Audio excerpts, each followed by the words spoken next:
Salam dalam kasih Tuhan kita Yesus Kristus. Lexio Divina, pendalaman iman Katolik kita pada hari ini, agar kita semakin berakar, bertumbuh, dan berbuah dalam iman, harap, dan kasih akan Tuhan. Saya mengambil rema dari Mazmur 27 ayat 1. Tuhan adalah terangku dan keselamatanku. Kepada siapakah aku harus takut? Tuhan adalah benteng hidupku.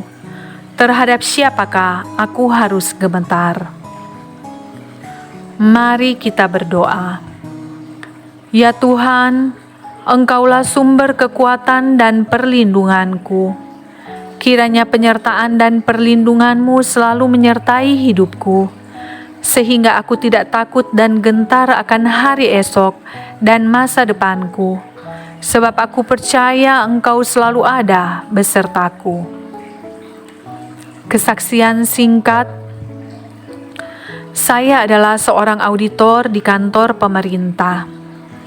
Ketekunan dan keuletan saya membuat saya menguasai berbagai jenis pekerjaan dalam kantor saya, dan saya banyak dilibatkan dalam urusan pekerjaan dan organisasi tempat saya bekerja.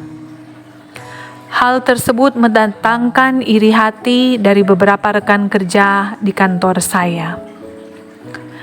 Pada tahun 2021, di saat saya berada di puncak pekerjaan saya dengan zona nyaman, di mana dalam lingkungan kantor saya sudah termasuk senior dan turut terlibat dalam perkembangan organisasi kantor kami.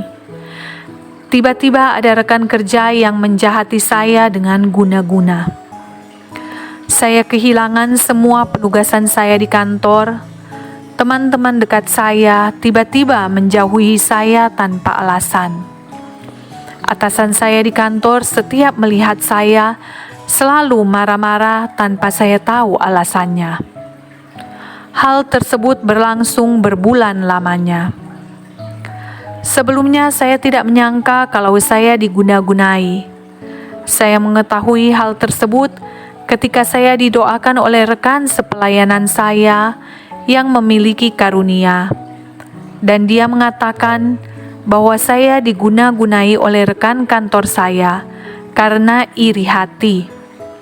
Dia menginginkan yang dimiliki oleh saya, pamor saya, pekerjaan saya, teman-teman saya, dan atasan yang peduli. Dan dia membuat saya kehilangan semua itu. Dia membuat atasan dan rekan kerja yang sebelumnya dekat dengan saya menjadi membenci saya. Disebutkan juga ciri-ciri orang yang menjahati saya, dan memang benar ada rekan kerja saya di kantor dengan ciri-ciri seperti yang disebutkannya.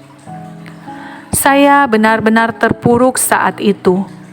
Kehilangan teman, kehilangan pekerjaan, dan setiap datang ke kantor merasa terasing. Saya merasa ketakutan dan tidak berdaya. Saya tidak percaya bahwa saya akan mengalami peristiwa ini. Dalam keterpurukan saya, Mazmur 27 dan Mazmur 91 menjadi kekuatan saya yang selalu saya daraskan setiap saat. Saya sangat dikuatkan dengan ayat firman dari Mazmur 91. Tuhan adalah terangku dan keselamatanku. Kepada siapakah aku harus takut? Tuhan adalah benteng hidupku. Terhadap siapakah aku harus gemetar? Dan janji Tuhan dalam Mazmur 91.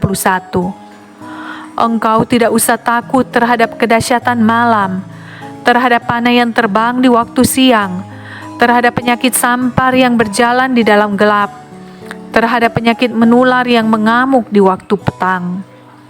Walau 1.000 orang rebah di sisimu dan 10.000 di sebelah kananmu, tetapi itu tidak akan menimpamu. Engkau hanya menontonnya dengan matamu sendiri dan melihat pembalasan terhadap orang-orang fasik.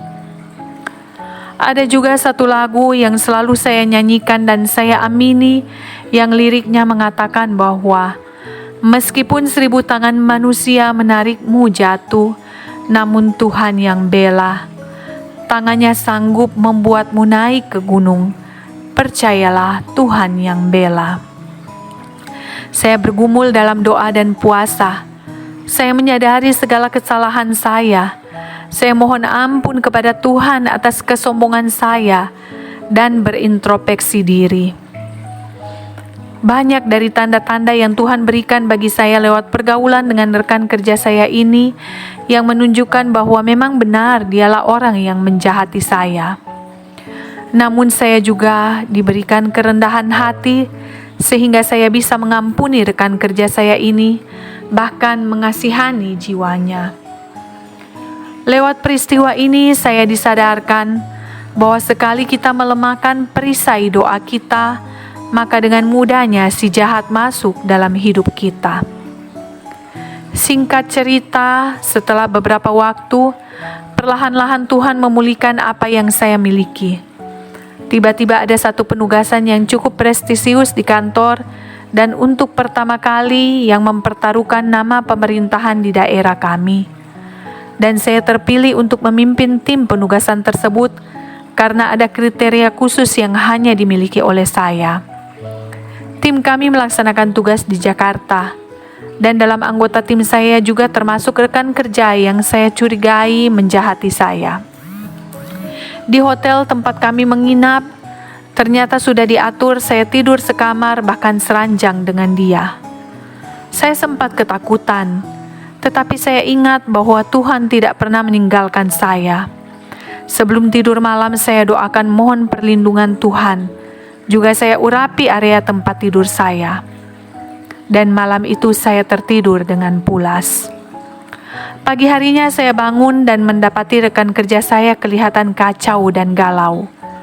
Ternyata dia tidak tidur semalam karena ayahnya tiba-tiba masuk rumah sakit. Saya jadi teringat sebelumnya kami berdua juga pernah penugasan bersama dan tidur sekamar. Sebelumnya dia juga pada akhirnya tidak tidur di kamar karena anaknya tiba-tiba sakit masuk rumah sakit. Suatu kebetulan yang cukup aneh. 2 kali kami berdua mendapat kesempatan nginap bersama sekamar, tetapi selalu saja dia tidak bisa tidur karena anggota keluarganya ada yang tiba-tiba sakit. Saya percaya tidak ada yang kebetulan dalam peristiwa ini. Tuhan menjaga saya dan Tuhan meluputkan saya dari kuasa-kuasa jahat. Lewat peristiwa-peristiwa ini, akhirnya saya menyadari ada maksud Tuhan di balik semuanya. Tuhan meluaskan ini terjadi dalam hidup saya, karena selama ini saya berada dalam kesibukan pekerjaan, karir yang cukup mapan, memiliki teman-teman dekat di kantor, dan saya lupa bahwa saya melalaikan pelayanan saya dan mulai bergaul dengan orang-orang dunia. Saya tahu Tuhan mengizinkan saya jatuh untuk menyadarkan saya. Tuhan menjauhkan saya dari teman-teman saya, karena Tuhan tahu mereka tidak baik untuk saya. Mereka bukan sahabat sejati. Mereka adalah orang-orang dunia yang menjauhkan saya dari Tuhan. Pada akhirnya, dengan kuasa Tuhan, semuanya dipulihkan. Apa yang saya miliki sebelumnya dikembalikan. Bahkan talenta-talenta saya ditambahkan berlipat-lipat ganda. Saya mendapat pengakuan dari pimpinan dan rekan-rekan kerja saya akan prestasi kerja saya. Saya percaya jika Tuhan yang buka jalan, tidak ada satupun yang dapat menutupnya. Tuhan sungguh mengasihi saya sehingga mengizinkan permasalahan terjadi dalam hidup saya untuk membuat saya lebih kuat dan lebih indah di hadapan Tuhan. Meskipun dengan cara yang menyakitkan, tetapi Tuhan menjaga saya dengan cara Tuhan sendiri yang semuanya untuk kebaikan saya. Tuhan meluputkan saya dari lingkungan yang toksik, teman-teman yang palsu, dan terlebih Tuhan menjauhkan saya dari kejatuhan dalam dosa. Tuhan sungguh baik dan teramat baik di dalam hidup saya. Kontemplasio, anakku, jangan takut dan gentar. Percayalah, Aku selalu menyertai-Mu dan tidak pernah meninggalkan Engkau sendirian. Tetaplah berjalan bersamaku. Aksio, aku mau melangkah bersama Tuhan dan mewartakan kebaikan Tuhan dalam hidupku. Halangan dan rintangan tidak akan membuatku mundur, sebab Tuhan ada bersamaku selalu. Amin.